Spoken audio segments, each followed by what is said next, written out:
नमस्ते दोस्तों, welcome to the ज्ञान इलेक्ट्रिकल। तो फ्रेंड्स, आज के इस वीडियो में हम लोग बात करने वाले हैं परसेंटेज इंपीडेंस के बारे में कि ट्रांसफार्मर में जो परसेंटेज इंपीडेंस, ट्रांसफार्मर की नेम प्लेट पे जो परसेंटेज इंपीडेंस दिया रहता है वो क्यों दिया रहता है।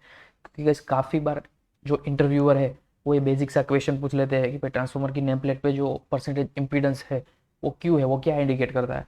तो गाइस हमें पता होना चाहिए और उसका हम एक्जैक्टली क्लियरली आंसर दे पाने चाहिए। तो उसका जो आंसर क्या है वो इस वीडियो में मैं आपको लास्ट में बता दूंगा कि आपको कैसे उसको आंसर करना है। बट मैं सोचता हूँ कि उससे पहले मैं आपको एक अंडरस्टैंडिंग दे दूँ कि वो क्यों होता है। तो क्या है कि आप इजीली उसको एक्सप्लेन भी कर पा सकते हो। तो चलो बात करते हैं कि परसेंटेज इंपीडेंस एक्चुअली में है क्या और वो क्यों ट्रांसफार्मर की नेम प्लेट पे दिया रहता है। तो जो परसेंटेज इंपीडेंस जो है उससे गाइस हम दो चीज़ पता कर पाते हैं ट्रांसफार्मर की, कि उसमें जो फर्स्ट चीज़ है वो है उसका short circuit calculation. And guys second जो चीज़ है वो है वोल्टेज ड्रॉप। ये दो चीज़ जो है वो हम परसेंटेज इंपीडेंस है उससे पता कर पाते हैं। ट्रांसफार्मर की नेम प्लेट पे जो परसेंटेज इंपीडेंस है उससे दो चीज़ हम डायरेक्टली पता कर पाएंगे। उसके लिए हमें कुछ ज़्यादा कैलकुलेशन नहीं करनी पड़ेगी। तो चलो पहले बात करते हैं कि शॉर्ट सर्किट कैलकुलेशन क्या है। तो इस शॉर्ट सर्किट जो कैलकुलेशन है उसका मीनिंग क्या है वो हम बात करते हैं कि ट्रांसफार्मर में शॉर्ट सर्किट कैलकुलेशन में वो कैसे हेल्प करता है। तो सपोज आप गई यहाँ पे समझिए कि ये जो मैं ड्रॉ कर रहा हूँ ये जो है वो है प्राइमरी वाइंडिंग ट्रांसफार्मर का, और ये है ट्रांसफार्मर का सेकेंडरी वाइंडिंग। अब हम यहाँ पे एक एजप्शन ले लेते हैं कि ये जो ट्रांसफार्मर है उसका परसेंटेज इंपीडेंस जो है वो 4% है, और ये ट्रांसफार्मर जो है वो 6.6 केवी यानी कि 6600 वोल्ट डिवाइड बाई 415 वोल्ट का ये ट्रांसफार्मर है। अब गैस क्या होगा कि शॉर्ट सर्किट कैलकुलेशन में हमें कैसे हेल्प करेगा कि शॉर्ट सर्किट में क्या करते हैं कि हम जो कोई भी एक साइड है ट्रांसफार्मर की उसको हम कर देते हैं शॉर्ट। तो यहाँ पे हमने क्या किया, इसकी सेकेंडरी साइड 415 वोल्ट वाली साइड है उसको हमने यहाँ पे कर दिया शॉर्ट। तो अब गैस क्या होगा कि इससे अब हम क्या पता कर पाएंगे कि जब हमें सेकेंडरी में फुल लोड करंट फ्लो करवाना है, शॉर्ट सर्किट करके हमें फुल लोड करंट फ्लो करवाना है, तो हमें प्राइमरी में कितना वोल्टेज देना पड़ेगा उसका हमें डायरेक्टली कैलकुलेशन मिल जाता है अगर हमारे पास परसेंटेज सेड हो, परसेंटेज इंपीडेंस हो। तो कैसे, चलो अब उसके बारे में बात करते हैं।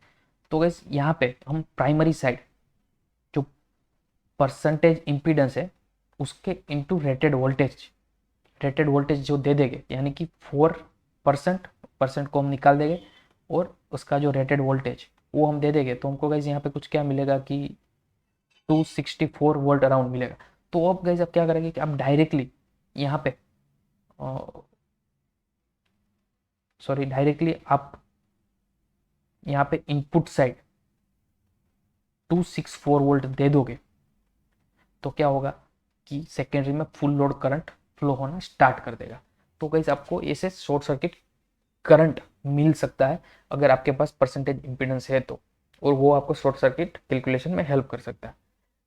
दूसरी चीज जो है वो है गाइस वोल्टेज ड्रॉप कैलकुलेशन।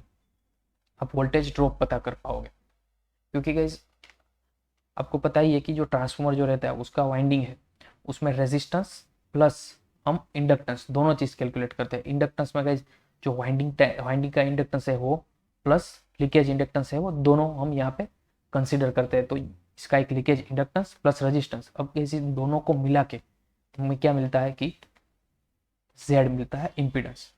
तो इस इम्पीडेंस को गाइस परसेंटेज इम्पीडेंस में नेम प्लेट पे दिया है। इसका मतलब कि फॉर एग्जांपल आप यहाँ पे समझो कि ये जो है एक वाइंडिंग में ले रहा हूँ, ये ट्रांसफार्मर का वाइंडिंग, दोनों वाइंडिंग आ गए क्योंकि हम यहाँ पे कोई भी एक साइड आपने थियरी में पढ़ा होगा कि रिफर कर लेते हैं सेकेंडरी वाइंडिंग को प्राइमरी साइड या प्राइमरी को सेकेंडरी साइड। तो ये एक ट्रांसफार्मर का वाइंडिंग आ गया और उसका हम यहाँ पे एक आर टोटल ले लेते हैं और एक इंडक्टेंस टोटल ले लेते हैं और इसको हम बना देते हैं जेड। तो गाइस इसका मीनिंग क्या हुआ कि अगर यहाँ पे 4% का जेड है, इसका मीनिंग कि अगर यहाँ पे आपको 100 वोल्ट मिल रहा है तो ये 4% का लॉस कर देगा और आपको यहाँ पे इसके जो टर्मिनल एंड है वहां पे आपको कुछ 96 वोल्ट मिलेंगे। तो आपको डायरेक्टली पता चल जाएगा कि जो 4% का लॉस जो है वो इंपीडेंस की वजह से आपका हो रहा है, इंटरनली 4% का लॉस हो रहा है। तो ये दो चीज आप पता कर पाते हो। तो आई होप आप समझ गए होगे कि ये जो परसेंटेज इंपीडेंस है वो क्यों ट्रांसफॉर्मर में रखते हैं। तो अब गाइस कोई भी इंटरव्यूअर आपको क्वेश्चन पूछे कि भाई परसेंटेज इंपीडेंस जो है वो ट्रांसफॉर्मर में क्यों होता है उसके बारे में बताओ, तो आपको बेसिक सा दो ही आंसर देने हैं कि वो हमको हेल्प करता है शॉर्ट सर्किट कैलकुलेशन करने में, एंड दूसरा कि वो हम उससे हम वोल्टेज ड्रॉप पता कर पाते हैं, कि ट्रांसफार्मर का वोल्टेज ड्रॉप पता कर पाते हैं, जैसे आगे हमने दोनों देखे। तो शॉर्ट सर्किट कैलकुलेशन में यही बताना है कि अगर हमें फुल लोड करंट फाइंड करना है, कोई भी एक साइड का फुल लोड करंट फाइंड करना है एक वाइंडिंग का, तो हम उसके जो ऑपोजिट वाली वाइंडिंग होगी उसमें उसके percentage impedance into rated voltage के जितना वोल्टेज देंगे, तो हमको उसके ऑपोजिट वाला वाइंडिंग है उसमें फुल लोड करंट यानी कि रेटेड करंट फ्लो होता मिल जाएगा। तो ये एक परसेंटेज इंपीडेंस से हम वो फुल लोड करंट कैलकुलेशन यानी शॉर्ट सर्किट कैलकुलेशन में वो हमें हेल्प करता है। दूसरा कि उससे हमें टोटल जो रेजिस्टेंस एंड इंडक्टेंस की वजह से जो टोटल लॉस जो हो रहा है इंपीडेंस वो पता मिल जाएगा, तो हमें क्या है कि वोल्टेज ड्रॉप का आइडिया आ जाएगा। तो ये दो चीज़ हम इंटरव्यूअर को आसान सी लैंग्वेज में बता सकते हैं, तो वो सेटिस्फाई भी हो सकते हैं। तो आई होप कि आप समझ गए होंगे कि क्यों परसेंटेज इंपीडेंस जो है वो ट्रांसफॉर्मर में लिया रहता है।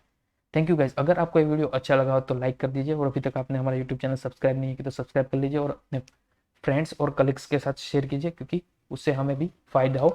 तो गाइज अगर कोई भी क्वेरी है तो आप नीचे कमेंट सेक्शन में लिख सकते हो, और चलो मिलते हैं नेक्स्ट वीडियो में। Thank you guys.